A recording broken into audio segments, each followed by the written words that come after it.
오늘 누가복음 8장은 어느 도시에 귀신이 잔뜩 들려가지고 무덤 사이에 거하는데 쇠고랑으로 매놔도요 쇠사슬을 끊는 엄청난 광인의 모습입니다. 이 세상의 영, 곧 귀신에게 붙들려 있으면은 어떤 모습인가? 옷을 입지 않고 곧 정처 없습니다. 자기는 어떤 직업의 옷, 어떤 위치의 옷, 그죠? 어떤 공부의 옷, 어떤 미모의 옷, 어떤 인기의 옷, 여러 가지 어떤 돈의 옷 다 입었는 것 같지만 영적으로 벗은 상태다. 그래서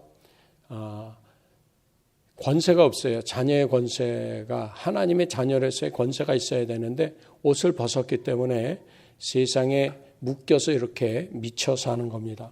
그래서 옷을 입지 않았다라는 건 영적인 헐벗음, 곧 그리스도로 옷 입지 않았습니다. 여러분 하나님 은혜 안에 있을 때는요 원래 옷을 입지 않아도 부끄러운 것을 모릅니다. 근데 귀신한테 들려도요 부끄러운 줄 모릅니다. 하나님 앞에서 부끄러운 줄 몰라야 되는데 이게 미쳐서 부끄러운 줄 모르면 세상 사람들은 저거 미쳤어 그러는 겁니다. 그래서 예수로 옷 입지 않고 신분이 애매모호해가지고 옷 벗고 있는 그런 삶 가운데 어떤 모습인가? 집에 거하지 않고 무덤 사이에 거했다. 죽은 사람들하고 놉니다. 귀신 들린 사람들하고 있지 살아있는 생명, 곧 예수님의 생명으로 거듭난 사람들하고는 어울릴 수가 없어요. 싫어해요. 여러분들이 세상에 지금 교회 안 나가고 예수 안 믿는 친구들이 여러분들하고 있는 것을 불편해하지 않는다라면 한번 생각해 봐야 돼요. 일단 한번 시작할 때 모습에서는 생각해 봐요. 그 후에 다시 그 사람들이 나를 안 불편해하는 쪽으로 내가 또 변화받아 있어야 되겠지만 처음에 내가 생명을 얻고 나면은 처음에는 불편합니다. 여기 보니까 내가 무슨 상관이 있냐는 거예요. 우리가 무슨 상관이 있냐는 거예요. 여러분 예수님이요 나를 괴롭게 하는 분이시라는 거예요. 이게 예수님 안 믿는 사람들이 그래요. 기도 시간이 괴롭고요. 성경 말씀 듣는 게 괴롭고요. 교회 나오는 것조차도 괴로워요. 일단 여러분 교회 나오는 게 괴롭지 않다. 은혜인 줄로 믿습니다. 성경을 펴는데 괴롭지 않다. 큰 은혜인데 성경 피는 것조차도 괴롭습니다. 그 참 웃어야 될지 울어야 될지 모르겠지만 일단 그래요. 집에 거하지 않는다. 이건 탕자입니다. 집을 떠난 자입니다. 그래 돌아와야 돼요. 집에 거하지 않는다는 얘기는 뭐예요? 정함이 없어요. 거처가 없어요. 여러분 밥은 10군데서 먹어도 잠은 어떻게 자라고요? 한 군데서 자야 되는 거예요. 아버지 집이 내 집 돼야 되는데 귀신 들리면 그래요. 그리고 아까 무덤 사이 죽은 자들 가운데 하나님 없는 자들 가운데 그래서 누가복음 9장에 가면은요 제자 하나가요 내가 아버지를 장사 지내고 와서 주님을 따르겠나이다 그랬더니 죽은 자는 죽은 자들더러 장사 지내게 하고 너는 나를 따르라 그러셨어요. 여러분 우리가 무덤 사이에서 가면서요 세상을 염려하는 것 같이 자신을 속이거나 주변을 속일 수가 없어요. 우리는 결코 하나님께 돌아오지 않고서는요 죽은 자들 사이에 거하며 죽은 일을 염려할 수뿐이 없어요. 이게 귀신 들린 세대의 모습이에요. 그래서 여기 보면 마태복음에 보면 이 동일한 사건을요 이 무덤 사이에 귀신 들린 자 둘이 나온다 그러잖아요. 그래서 심히 사나워 지나갈 수 없을 만하더라 그랬거든요. 그 단어가 이 디모데 후서 가면은 말세에 고통하는 때가 이르리니 고통하는 때라는 단어와 심히 사나워 지나갈 수 없을 만하더라 하는 단어가 헬라어로 같은 단어예요. 칼레포스라는 단어를 썼는데 한쪽에서는 귀신 들린 자들인데 얼마나 귀신이 들렸냐면 쇠사슬을 끊어요. 마초예요. 마초. 슈퍼맨들 같아요. 근데 그것도 하나도 아니고 둘이에요. 와우. 도저히 지나갈 수 없죠. 사납게 미친 개 2마리가 골목에서 뛰어다닌다. 못 지나갑니다. 경찰이 와서 쏴야 돼요. 그런 방법이 없어요. 그게 말세에 고통하는 때가 있다라는 똑같은 단어를 왜 썼을까요? 말세에 다 귀신에 붙들려서 한다라는 거예요. 그래서 하나님보다 쾌락이라는 쇠사슬에 묶여 있어요. 그래서 하나님 옷을 벗고 쾌락의 옷을 입고요. 돈의 옷을 입으려 하고요. 그렇게 미쳐서 한다라는 거예요. 그러니까 예수님이라는 존재가 얼마나 귀찮겠어요. 나 괴롭다라는 거예요. 예수 믿는 게 그렇게 괴롭다라는 거예요. 괴롭다라는 거예요. 그래서 예수님과 상관없어요. 무반응해요. 세상의 사슬, 곧 이론, 세상 이론에 묶여 있어요. 근데 하나님이요, 우리를 풀어서 쓰시길 원해요. 그래서 주께서 쓰시겠다 하라 이러면 돼요. 귀신 들린 세상을 향하여 예수 그리스도의 나사렛 예수의 이름으로 명하노니 묶인 사슬은 끊어질지어다 우리가 명해줘야 돼요. 그게 복음을 증거하는 거예요. 예수 믿으셔야 자유합니다. 예수 믿고 영생을 얻으셔야 합니다. 꼭 전해야 돼요. 그래서 맨 것을 끊고 귀신에게 몰려 있어요. 여러분, 우리는요, 하나님의 은혜의 줄로, 은혜의 사슬에, 사랑의 줄에 묶여 있어야 되는데요, 우리는 귀신 들린 자처럼요, 그거를 끊어버려요. 믿음의 줄을 끊고요, 말씀의 줄을 끊으려 하고, 예배의 줄을, 시간을 끊으려 해요. 왜 그러냐? 미혹돼가지고 귀신에게 휘둘려 나갔다라 그랬거든요. 그건 무서운 말씀이죠. 맨 것을 끊고 귀신에게 몰려 휘둘려서 나갔다는 거예요. 귀신이 막 몰아낸다는 게 어디로요? 광야로요. 그런데요, 광야라는 단어의 어근과 예배, 은혜, 믿음, 이게 또 광야에서 비롯되는 거예요. 마귀는 우리를 아무도 없는 광야로 미친 것처럼 내보내려 하지만 주님은요, 우리를 또 광야로 모시잖아요. 그죠? 귀신이 누구 흉내내는 걸까요? 하나님 흉내내는 거죠. 마귀가 우리를 미혹할 때 하나님 흉내내는 거잖아요. 하나님 말씀을 대적하게 하려고 하나님 말씀을 가지고 장난하잖아요. 이거 정말 먹지 말라 그러셨니? 먹지 말라 그러셨거든요. 그걸 확인하잖아요. 그랬더니 사람이 그 말 딱 듣고 나니까 먹지도 말라고, 먹으면 정령 죽으리라고 하셨는데 먹지도 말고 만지지도 말라라고 자기 감정을 그냥 더해버리잖아요. 그게 사람이에요. 그게 마귀, 곧 악의 영들이 우리를 이렇게 미혹합니다. 그러면 성령님이 개입하시면 어떤 사건이 벌어지는가? 여기 30절부터 예수님이 개입을 하시잖아요. 그죠? 30절에 보니까 내 이름이 뭐냐고 물으시는데 군대니이다. 여러분, 귀신 들려 있으면요, 자기의 정체성을 알지 못해요. 귀신이 대신 대답하고 있어요. 귀신의 정체성을 가지고 산다라는 얘기죠. 네 이름이 뭐예요? 그러면 저는 이에다입니다. 이렇게 나와야 되잖아요. 그죠? 그런데 나는 군대니이다. 나는 맛이 갔습니다. 자기의 정체성을 잃어버린 이 세대. 그래서 정체가 뭔지 몰라요. 간첩 같은 세대 이렇게 살고 있어요. 성령님이 개입하시면은요, 근데 그 사람을요, 귀신에게서 벗어나게 해주세요. 귀신에게서 벗어나는 방법은 귀신이 나가는 거거든요. 그래서 성경 말씀에 보면요, 귀신이 사람에게서 나가 물 없는 곳으로 헤매다가 지쳐가지고요, 하는 말이 뭐예요? 내가 내 집으로 돌아가리라 그러잖아요. 사람이 귀신의 집이래요. 돈도 안 내고요. 그냥 들어와서 지가 그냥 터줏대감 노릇하는 거예요. 터줏대감 노릇.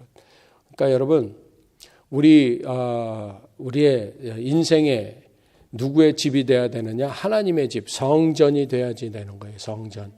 여러분, 우리가 하나님이 계시는 성전이 안 되면은요, 귀신이 거하는 신전이 되는 거예요. 그렇게 돼 있어요.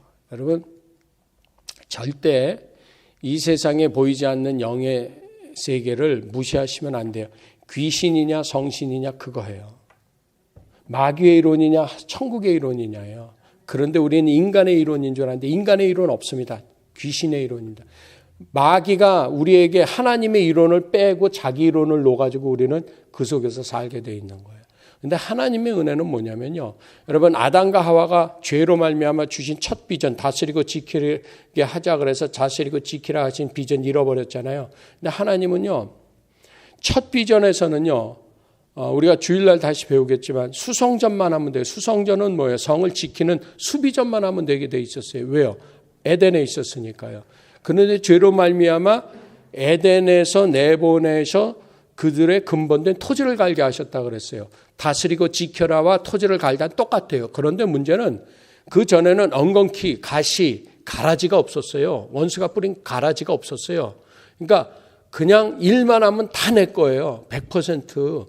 그런데 이제는 뭐 해야 돼요? 수성전이 아니에요. 공성전을 해야 돼요. 성을 공격하려면요, 성보다 10배의 군사가 필요한 거잖아요. 작전이 필요하잖아요. 얼마나 소모전이겠어요. 그러니까 하나님은 우리가 죄 때문에 잃어버린 비전을 주시긴 했지만 우리는 죄 때문에 서 있는 대적이 있다는 게 군대 귀신 같은 세상이 있다는 거죠. 그러니까 군대 귀신 같은 세상과 대적하려는데 내 힘으로 될까요? 안 될까요? 안 돼요. 성령님이 들어오셔야 돼요. 성령이 도와주셔야 돼요. 성령이 함께 하셔서 천군 천사가 나를 돕게 해야 돼요.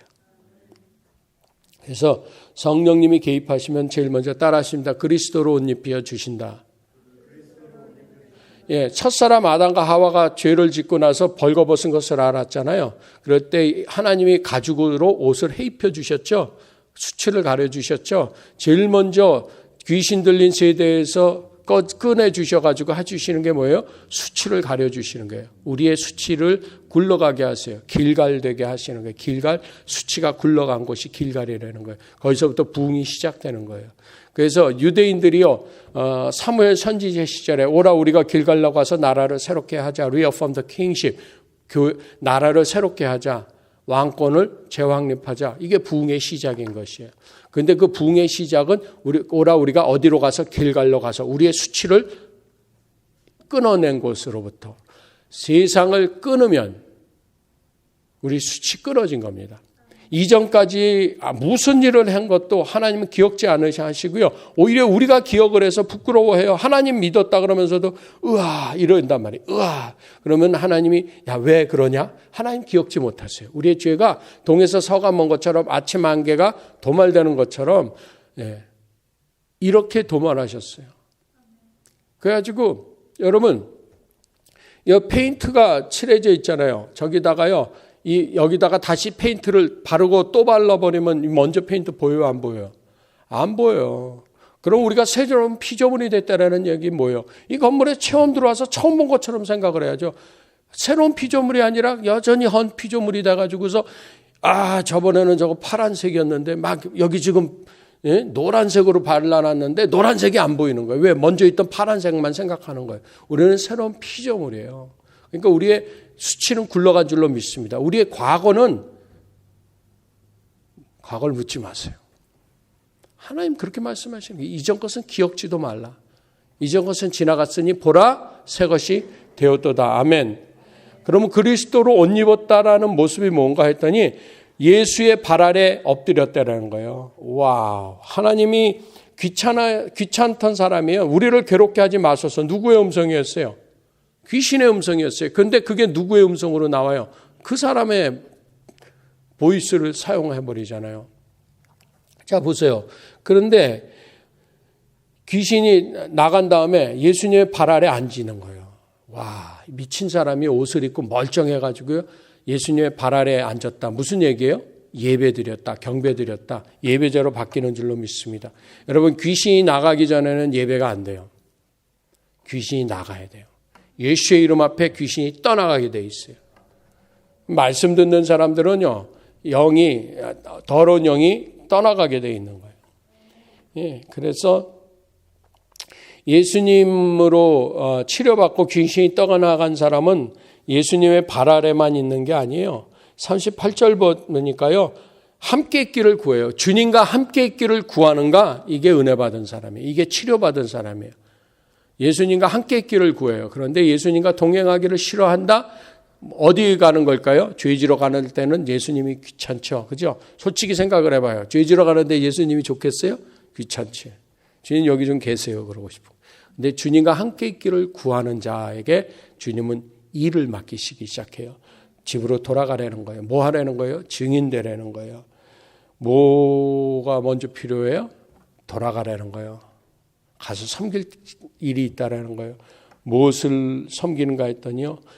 주 예수를 믿으라 그리하면 너와 내 집이 구원을 얻으리라 하신 말씀이 이루어지는 줄로 믿습니다.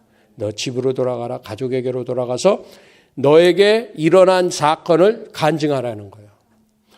주님이 너에게 어떻게 큰 일을 행하신 것을 일일이 고하라고 말씀하시는 거예요. 39절 다 같이 읽습니다. 집으로 돌아가 하나님이 내게 어떻게 큰 일 행하신 것을 어떻게 고하라? 일일이 자세히 고하라는 거예요. 띄어먹지 말라는 거예요. 덤성덤성 듬벙듬벙 고하지 말고 자세히 이실직고 하라는 거예요. 옛날에 우리 집사님 말만 따라 사실직고인데 이실직고 하라는 거예요. 이실직고. 예. 이실직고 해야 돼요. 사실을 있는 그대로 일일이 고해야 돼요. 그러니까 우리는 간증자가 되고 체험자가 되어야 되는 줄로 믿습니다. 그런데 하나님이 내게 행하신 일이 큰 일인 줄 모른다? 이거는 문제가 있는 거죠. 아직 하나님이 내게 행하신 일이 없는지도 몰라요. 예, 무시하는지도 모르겠고요. 그렇게 되면 어떻게 되느냐? 온 성내에 가서 전파했다 그랬어요. 집에만 갔어요? 온 성내에 갔어요? 온 성내. 보세요. 작은 일에 충성하는 자가 큰 일을 맡는 거예요. 자기 집에 가서 전파를 해야 돼요. 자기 집에서 먼저 복음을 선포하고요. 자기 집에서 하나님을 증거하고 그러면 온 성내에 가서 전파하는 거예요. 아멘. 그런 거예요. 그래서 예수님을 만나게 되면은요, 정말 엄청난 일이 벌어지는 거예요. 여러분, 이 귀신 들린 세대의 두 가지 특징을 성경에서는요, 간단히 가르쳐 주시는 거예요. 이 귀신 들린 세대는요, 첫째 우상에 잡혀 있어요. 우상에 잡혀 있어가지고요, 사슬 같은 것도 끊어내버려요. 은혜의 사슬, 믿음의 사슬을 끊고요, 우상에 가서 절하려고 해요. 여러분, 회당장 야이로가 외동딸이 죽었잖아요. 그죠? 죽었잖아요. 거의 죽게 됐을 때 예수님한테 신방 와달라고 그랬을 때 딸 죽었습니다 그랬을 때 그 회당장 야이로의 외동딸이라는 것은 자기 우상이었다고 우리가 배웠잖아요. 그죠? 자기 우상이에요. 회당장인데 사람들을 말씀으로 가르치고 양육하고 제자 삼는 게 자기의 사역 앞에 외동딸이 먼저 있는 거예요. 그러니까 하나님이 그를 깨우쳐 주시느라고 외동딸을 붙드셨어요. 외동딸이 죽었어요. 그러니까 예수님 앞에 항복하고 나오잖아요. 주님의 은혜로만 나는 살 수 있다라고 주님 앞에 고백하고 나니까요. 우상이라고 생각 못했던 외동딸, 하나님보다 앞섰다라고 생각하지 못했던 문제가 깨지고 나니까 그는 엎드리는 거예요. 그럴 때 하나님이 그를 살려주시잖아요. 그런데 보세요. 입다라는 사람은요, 자기의 입신양면하는 게 자기 우상이잖아요. 그죠? 자기 출세. 그러니까 하나님 나를 승리하고 돌아오게 하시면 내 집에서 첫 번째 나오는 사람을 번제로 바치겠다라고요. 자기의 성공과 출세와 승리를 우상 삼은 걸 모르는 거예요. 그러니까 하나님이 그걸 가르쳐 주시기 위해서 외동딸이 나오게 해버리잖아요. 입다의 딸이 또 뛰어나옵니다. 회당장 야이로의 딸처럼. 회당장 야이로의 딸은 부활시켜 주셨는데요. 입다는요, 그때 엎드려서 회개하고 지금 죽을 병이 아니잖아요. 자기가 소원을 잘못한 거잖아요. 그럼 그때 제가 너무 무식해가지고 하나님을 하나님 삼지 않고 내 승리를 입다가 너무 불우했거든요. 입다의 그 출생이 정말 부끄러운 출생이에요. 사람들이 취급을 안 해줬거든요. 그러니까 자기는 어떻게 해서든지 살아나고 싶은 거예요. 어떻게 해서든지 나라에서 인정받고 싶은 거예요. 그러니까 사람을 번제로 바치어서라도 나는 이기고 싶다라는 거죠. 그러니까 하나님이 너는 승리가 네 우상이라는 거예요. 네 인생의 목표가 네 우상이라는 거예요. 그러니까 자기 딸이 나오잖아요. 그랬을 때 하나님 앞에 넙죽 엎드려서 주님 잘못했습니다. 하나님이 아니시고 내 승리가 하나님이었습니다. 잘못했습니다. 제가 다시는 안 그러겠습니다. 그러면서 베옷을 입고 제에 앉아서 죄를 뿌리며 금식하며 울며 회개했으면 얼마나 좋겠어요. 딸을 죽여버리잖아요. 번제를 드리잖아요. 결국은 예수님을 정말 만나지 않으면 우상 깨지지 않아요. 그런데 예수님을 만나면은요, 아브라함 보세요. 하나님께 은혜를 받으니까요, 아들 이삭을 번제로 드려라. 우상 안 삼잖아요. 바로 데려가 버리잖아요. 아브라함의 믿음이 예수 그리스도를 믿으면은요, 아브라함의 그 축복이 내 축복 된다 그랬을 때는 믿음까지 우리의 것 되는 줄로 믿습니다. 그러니까 우리의 우상이 깨지는 거예요. 귀신 들린 이 세대에서 예수님의 은혜를, 예수님의 임재가 우리한테, 예수님의 사랑이 내게 들어오면 우리가 하나님보다 앞서 세웠던 것을 깨닫게 주시는 은혜로 깨지는 줄로 믿습니다. 두 번째, 귀신 들린 세대의 특징, 주님 앞에 나오면 뭐가 깨지느냐면 오랫동안 하나님 앞에 못 나가잖아요. 이 귀신 들린 사람 보세요. 혈루병 앓는 여인이 12해나 고생을 하면서 하나님 앞에 나오지 못했어요. 왜? 유출병. 이거는요, 부정한 병이었거든요. 이거는 육체적으로만 부정한 게 아니라 영적으로 부정해서 하나님의 그 공회 안에 들어오지 못했던 병이거든요. 그럼 보세요. 우리가 예수님을 만나기 전에는 이런 우상이 우상인지 모르고 있다가 은혜를 받아서 우상이 깨지는 역사가 있는가 하면요, 예수님을 통해서요, 우리는 하나님 앞에 나오지 못했던 영적 부정함이 씻겨지는 거예요. 그럼 영적 부정함이 씻겨지기 위해서는요, 성경이 가르쳐 주신 방법대로 해야 돼요. 여러분, 우리가 귀신이 들려서 내가 어쩌지 못할 때는 주님이 우리의 눈앞에 직접 찾아와 주셔서 구원해 주시지만, 내가 영적으로 부정함을 깨달았다면요, 기어서라도 주님 앞에 와서 주님의 옷가를 만질 줄 알아야 돼요. 여러분, 유대인들의 옷이라는 남자들이 입는 겉옷은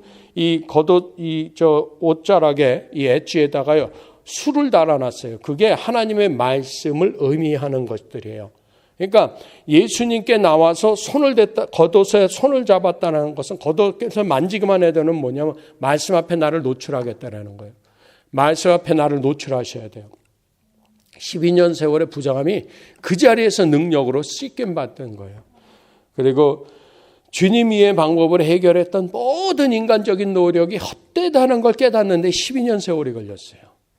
여러분, 우리가 영적으로 부정한 것은요, 주님 이외의 모든 노력으로 한번 나를 씻어보겠다라는 모든 것이 영적인 부정함이거든요. 이게 예수님의 은혜를 알지 못하는 게, 이게 귀신에게 속고 있는 거예요. 그래서 여러분, 영적 문제라고 생각하지 못했던 것, 외동딸이라는 우상 있잖아요. 내 입신양면이라는 우상 있잖아요. 내 출세, 하여튼 모든 우상, 이거 방해되는 겁니다.